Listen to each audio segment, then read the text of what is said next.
Hypothyroidism, hormones, and happiness have in common. You might be surprised. Our next guest lost 77 pounds and got her life back, and it's all to do with the proper balance and the proper plan. Here to explain, please welcome back Dr. Stephen Hotze and his patient, Karren. Thank you so much, Deborah. Dr. Hotze, I always tell you, my most popular question people have for me is that whole thing about hormones, because so many of us are walking around in a daze and don't know what's wrong, and we're being medicated for all of our symptoms, when really the problem is, like for me, was I was hypothyroid. Right. That's very common. And Karren's story really explains that. Yeah. And Karren, when was the first time you noticed that something wasn't right? Probably in my early 30s. During fertility treatments and all of that, and then going into early menopause in my early 40s. And then afterwards, the low energy, no zest for life. Gaining weight, yeah. All of crash. That. Yeah. Just crash. What about the joint muscle pain? Oh, joint muscle pain. That was one of the biggest ones, yeah. Yes. Which a lot of us know today as fibromyalgia, right. And there's all medications out there to treat fibromyalgia, but you say before we start treating the symptoms of something, let's find out what happened. And the fact that you went through fertility treatments tells you a lot. Tells me a whole lot. Is in the fertility treatments, oftentimes, well, they'll put them on Clomid, trying to produce more eggs, and then sometimes they'll turn off the hormones altogether and try to restart them.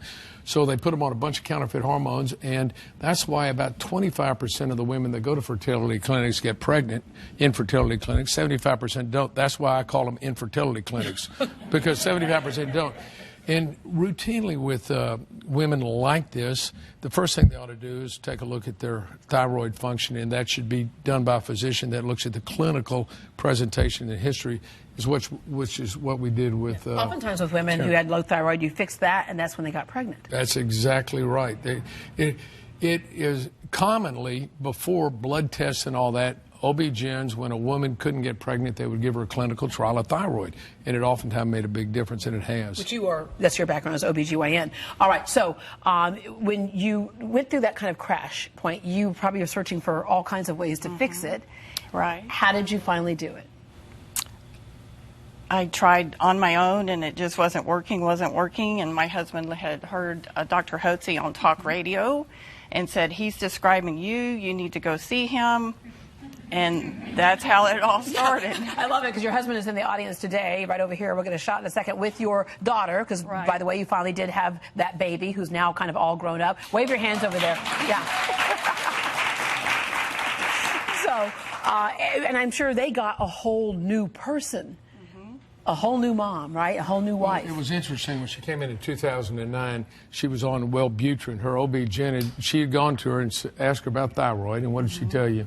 I was in the correct levels. Yeah, I was within the range, but I was in the range, and to lose some weight and get some exercise, and I'd feel better. Well, how do you lose the weight when your body doesn't respond? What did she prescribe for you? Synthetic hormones. Yeah. Wellbutrin. Wellbutrin. Which is an antidepressant, which is very common when physicians don't know what's causing the problem. They go like, well, look. Honey, I think you'll do good on a little bit. Snap out of it. Yeah, that's what I was told. A little Wellbutrin or Prozac or Paxil or something like that, which is why 30% of the women that are in middle class or upper middle class women between their 30s and 60s are on antidepressants. Yeah, masking a symptom. And guess what antidepressants do is they cause you to gain more weight. Yeah, and one thing if you weren't depressed before. Yeah, right. One of the things is that you never found anybody who was like, oh, you're like depleted in Prozac, as opposed to looking at your depleted in hormones. So what you do is replace those hormones, and I want you to go ahead and explain to people the difference between bioidentical and synthetic and how the body sees that. Well, what we did with Karren is that we took her off the counterfeit hormones, which are drugs that mimicked hormones, and we put her on natural progesterone, which is a godsend for women. And we put her on natural bias. We started her on some thyroid. We supported her adrenal glands. Things that the body recognizes. And so how do you feel today? Oh, terrific. It's like... So here's the deal. I'm going to run through some of these symptoms because people need to know this. But I want her to tell this. She told this to me. What is it like? I used to feel like I was in old black and white TV world, and now I'm living large in a widescreen, full color world. HD. All right. So if you're dealing with cold sensitivity, cold extremities, difficulty concentrating, fatigue, hair loss, dry skin, basically if you have a problem, you need to go see him. Dr. Hotze has written 2 books, Hypothyroidism, Health and Happiness, and Hormones. And in those books, he explains specifically what they're talking about. Now, if you need to go ahead and make an appointment, all you have to do is, by the way, everyone in our audience is getting a copy of that book today. If you can get your own copy for free, all you have to do is pay for shipping.